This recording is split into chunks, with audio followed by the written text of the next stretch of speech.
Everybody has their own kind of weird or wonderful life. Ever felt like an outcast? Like the odd one in class? Or the outsider at work? We all have. But what if someone out there had it worse? Someone who took different to a whole new level? Someone whose life made ours look plainly normal? This isn't just a list of people with strange jobs. It's about lives that were truly something else. Today we'll tell you about people whose lifestyle is far from normal, but still, they love it. Let's kick off with number 15, Dragon Lady. Ava Tiamat Baphomet Medusa, or simply the Dragon Lady, as you can see in this photo, has undergone dozens of body modifications to look like a dragon. Her eyes are dyed green, her ears and nose have been removed, and her skin is tattooed with scales. Horns have been implanted in her head, and every detail contributes to her serpent-inspired identity. At first sight, it's easy to dismiss her as another extreme body mod enthusiast, but every alteration tells a deeper story. Her tattoos mimic the western diamondback rattlesnake, an animal she connected with deeply while growing up in the desert. To her, snakes were symbolic guardians. Tiamat has endured years of abuse, assault, and discrimination. She said that after her HIV diagnosis, she no longer wished to look human. She didn't want to leave this world looking like those who had harmed her. For her, shedding her human appearance was about reclaiming power and peace. In her new form, she finally feels safe, far from the skin she was born into. Number 14, Paul Walsh. People say stories about transgender lives always draw curiosity. Bruce Jenner became Caitlyn Jenner at 65, but 52-year-old Paul, a Canadian mechanic with 7 kids and a wife, transitioned into Stephanie Walsh, a 6-year-old girl in puffy dresses. She now lives with adoptive parents and plays with their grandkids. Even in frilly outfits, her deep voice and 6-foot frame don't match the age she identifies with. Still, she colors, plays with dolls, and embraces this identity. After more than 2 decades of marriage, her wife couldn't accept the change. She was okay with cross-dressing, but not the full transition. She asked Paul to leave.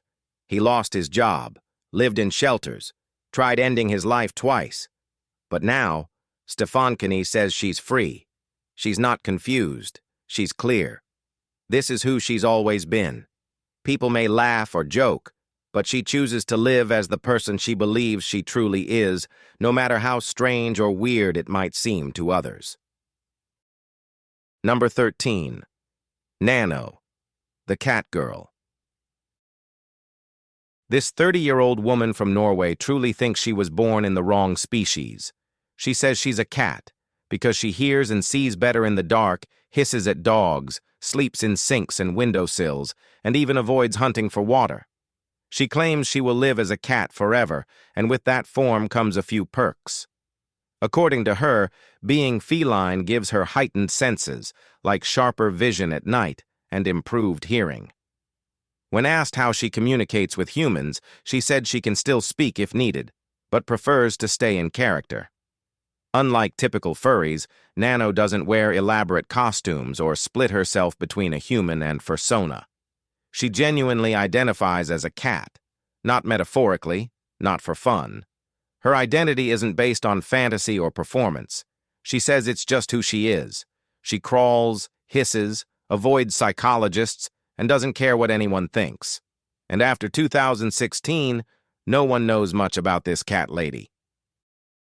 Number 12, the fancy topic. Well now, it's time for the strange subject. This man isn't alone. He has a partner, and she's easy to spot because he treats her like family. The doll wears a lovely necklace and sits right beside him when guests visit. He's not just a collector, he's a creator. For over 15 years, he's been designing and crafting lifelike dolls, and this one in particular means everything to him. He feeds her, talks to her, and takes care of her like a wife or child. Her size matches a regular adult doll, but her face is sculpted with delicate detail. Every part of her was handmade. She stays beside him as he welcomes visitors and poses for photos. He's an artist, fully committed to this bond. While it can be fake or maybe not, there is a bodybuilder named Yuri Tolochko from Kazakhstan who is married to Margot, who is also a toy. And it's 100% real. And then, how can we forget the famous Akihiko Kondo from Japan, who's also married to Miku, a cute doll? Number 11. Chloe Jennings White. Chloe from West Bountiful has drawn global attention for her wish to become paralyzed. A Cambridge-educated scientist, she lives with a rare condition known as body integrity identity disorder. People with BIID believe parts of their body don't belong to them, and some even desire amputation or paralysis. She fully understands that this concept is hard for most people to accept, including herself. How can someone mentally sound want to be paralyzed? She asks. But she insists she's not mentally ill or delusional. To her, it feels like her legs have never truly been part of her. Doctors still don't fully know the cause. Some think it's psychological, like similar to anorexia or gender dysphoria. Others suspect there may be neurological roots involving how the brain maps the body. She's aware that people with actual paralysis often react with anger to her story. Still, Chloe believes sharing her truth helps others understand a condition very few can imagine. Number 10. Victorian couple. Well, Sarah and Gabriel Chrisman might have been born a century too late. Like for real. For 6 years, they've lived strictly by Victorian standards. It's always been my favorite era, Sarah said. Her curiosity turned into commitment after she tried a corset and found it surprisingly comfortable. She disagrees with the claim that living Victorian takes more labor. It's just a different rhythm. I see every part of the process. That makes me more aware of my impact, she explained. They've never owned a smartphone. Back in 2015, they used computers only for historical research, but avoided them otherwise. There are places in the country where it's hard to live outside the mainstream, whether your community is mostly white, black, or otherwise. Sarah says these are human issues we all deal with. Online trolls have sent threats. Strangers have harassed her on the street. She's used to it. Maybe they were made for another generation, and they're finally living in the one that suits them best. What do you think about this couple? Number 9. Stanley Thornton. Well, this might not be what you associate with National Geographic, but 29-year-old Stanley Thornton from California lives as an adult baby. This man is severely overweight and spends his days in a crib, playing with Legos, and wearing diapers with a romper. That's not all. Sandra, an older woman, spoons food into his mouth like a caregiver feeding a toddler. In comparison, Stanley isn't even the most extreme case in this situation. There's also another woman in the same documentary who treats her vinyl doll as a living baby. It's reminiscent of Don French's eerie character from Psychoville. Stanley says he finds comfort in regressing to infancy. It's not about attention or shock, it's a coping mechanism. As strange as it may seem, he insists it brings him peace. Whether it's a response to trauma or simply a lifestyle preference, Stanley doesn't try to justify it. He just wants to live this way. And clearly, others around him enable it too. Number 8. Kaz James, the human dog. Kaz James, a 37-year-old store manager from Salford, made the conscious choice to live as a human pup. He says he's felt this way since childhood. James regularly wears custom-made canine gear, some of which cost over $2,600, and imitates dog-like behavior. He eats from a dog bowl and interacts with friends and family by barking, licking, or gently biting them. He says growing into an adult never felt right.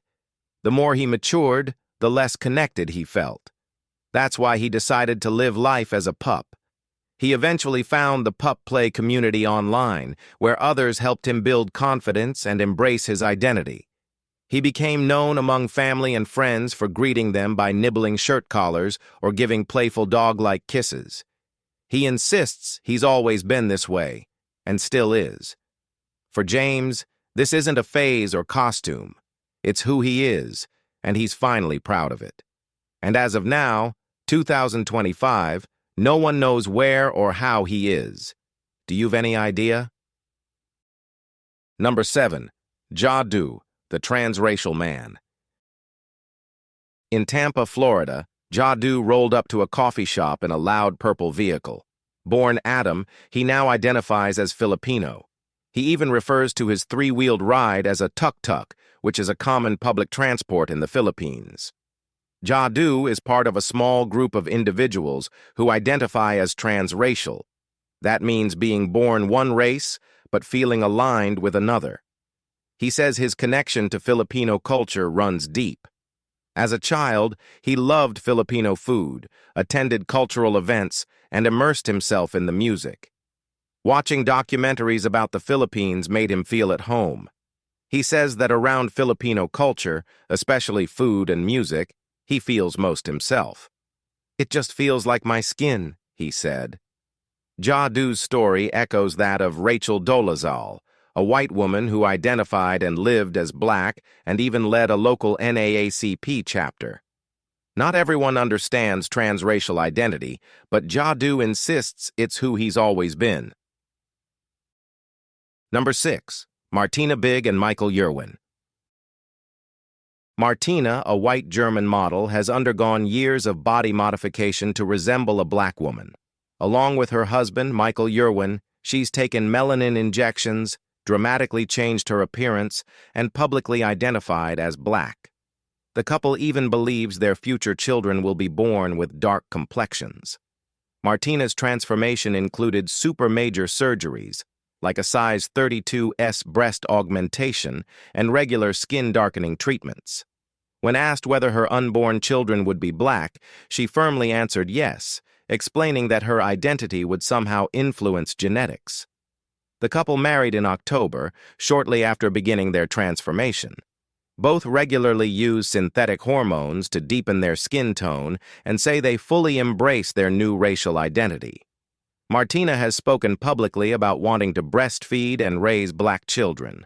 When confronted with skepticism, she doubled down, saying it doesn't matter if the child is milk chocolate or lighter, it will still be black. Number 5. Amu Haji. Amu Haji hadn't bathed in over 17 years until just months before his passing in October 2022 at 94. No one knows why. Some say he feared water, others claim he believed staying filthy would keep him healthy. Most locals link his reclusion to heartbreak. He once loved a woman who rejected him. He survived mostly on roadkill. Rotten porcupine was his favorite. When villagers brought him cooked meals or clean water, he'd get upset. He refused fresh water but still drank over a gallon daily, scooped from puddles or poured from rusted oil cans. When there was no manure to smoke in his pipe, he'd light 5 tobacco cigarettes at once. Even with no interest in hygiene, he still worried about appearance. He'd check himself in car mirrors and burn his hair and beard to shape them. Though he claimed to enjoy solitude, he longed for marriage. Maybe staying dirty was his way of staying strong, until a broken heart undid him. Number 4. Mr. Broccoli. Mr. Broccoli, a protester with Animal Rebellion, made headlines after appearing on live TV dressed as, you guessed it, a broccoli. He was detained but later released without charges. During his interview, he told co-host Susanna Reid that his role was to develop and push for a plant-based food system. Piers Morgan and Reid weren't amused. Susanna called the costume ridiculous, saying it undermined his point. Mr. Broccoli, however, remained calm, stating that environmental destruction is real and serious. When Piers asked whether he owned electronics, Mr. Broccoli replied, "No, I'm just a broccoli." The interview quickly spiraled into chaos. Mr. Broccoli pulled out a banana from his jacket and pretended it was a phone. Piers shouted that the stunt ruined any serious environmental message. Had he come prepared with real science, they said, maybe people would have listened. Instead, the interview left viewers confused, amused, or irritated. Whether he's serious or trolling, one thing's for sure, he made the news. Number 3. Emil Ratelband. This 76-year-old Dutchman believes he should legally be recognized as 49. A self-proclaimed positivity guru, he petitioned a court to officially change his birth year from 1949 to 1969, citing how youthful he feels, both physically and mentally. His doctors even told him his body resembles that of a man in his mid-40s. He insists he's not joking. In his view, if people can change their names and genders, why not age? Ratelband argues that the current laws don't reflect personal truth anymore. To him, it's about aligning identity with how he feels, not how he was born. He says he's not trying to lie about his age. He wants to be honest about how he lives. Inspired by the self-identification movement, Emil sees no reason why age should be locked by birth records. Whether or not the court agrees, his argument raises questions about the boundaries of identity. He calls himself a young god and wants the law to say it too. Number 2. Kyle Candillian. Kyle has lived with more roaches than most people can handle. What started nearly 8 years ago turned into a full-blown passion. Even if you've had a summer cockroach scare, it's nothing compared to what Kyle does daily.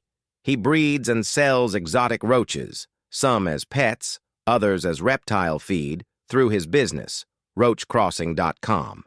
He uses the money to fund his studies at the University of Michigan Dearborn, where he's focused on forestry, pest control, or entomology. His fascination began when he visited the University of Detroit Mercy and got to hold a cockroach. He was surprised by how calm it was. When he returned home, he asked his mother if he could get one. She replied, "Kyle, bugs will never live in this house." But eventually, she gave in. What started with a few insects evolved into a thriving operation. Some rare breeds, like the micropenis thelerini rhinoceros, can cost up to $200. So, want to try this side gig? Number 1. Leif Haugen. Leif spends his summers far from crowds, posted in a tiny mountaintop hut in northwestern Montana, just a few miles below the Canadian border. The path begins in a town that barely qualifies as one. Just a general store, a few homes, a seasonal restaurant, and a hostel. The gravel road ends where a narrow trail begins, tracing a chilled, crystal-clear alpine stream through a forest coated in moss and scattered with fallen trees. At the ridge, the trees part, revealing a long valley. His lookout tower sits beyond, perched near the crest. He started working as a fire lookout for the U.S. Forest Service back in 1994, helped by a friend. He's originally from Minnesota and first learned about the lookout life through books. Since then, he's returned every summer. He says it's the perfect way to spend the season. There aren't many distractions, just the things he enjoys: walking, reading, writing, woodworking, and observing the untouched wilderness around him. We hope you've enjoyed this video. If you did, be sure to like, share, and subscribe. Thanks for hanging with us, and we'll see you soon in the next one.